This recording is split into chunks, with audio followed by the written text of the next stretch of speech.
जय महाराष्ट्र, जय public. मित्रांनो, मी बोलतो तर खूप बोलतो. तर मित्रांनो, 2 तारखेला झालेला पाऊस हा पुण्याने सर्वांनी पाहिलेला पाऊस आहे. तर मित्रांनो, आम्ही पहिल्यांदा बघतोय की पुण्यात एवढा मोठा पाऊस पडला आणि एवढं पाणी साचलं का पहिल्यांदा बघतोय. आणि पहिल्यांदा बातमी ऐकली की मुंबई सारख्या शहरात मध्ये जास्त पाऊस आल्याने जास्त तुंबड भरलं, म्हणजे जास्त रस्त्यावर पाणी आलंय. तर आज पुण्याला पाहिलं की एवढं पाणी भरलंय. 119 नगरसेवक आहेत, काही आमदार आहेत, काही खासदार आहेत, काही मंत्री आहेत, पुण्याचे प्रॉपर बीजेपीची सत्ता आहे. तरी सत्ता असून सुद्धा अजूनपर्यंत पाण्याचा अभाव नाही. हा, पाणी का जाऊ शकत नाही, पाणी का साचत आहे, नाले वगैरे का साफ होत नाही.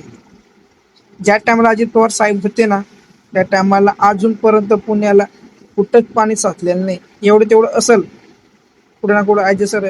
पण आतापर्यंत सर्वात मोठी बातमी पुण्यात झालेला सर्वात मोठा पाऊस पडल्यामुळं की घरांमध्ये पाणी घुसलं, गाड्या वाहून गेल्या, लोकांचं काय नुकसान झालं, भरपूर नुकसान झालं, खूप नुकसान झालं.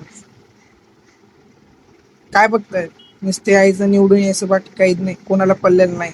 सामान्य माणसाचं काहीच घेणं देणं नाही कोणाला. खूप वाईट परिस्थिती आली आता महाराष्ट्रावरती. भ्रष्टाचार म्हणजे भ्रष्टाचार.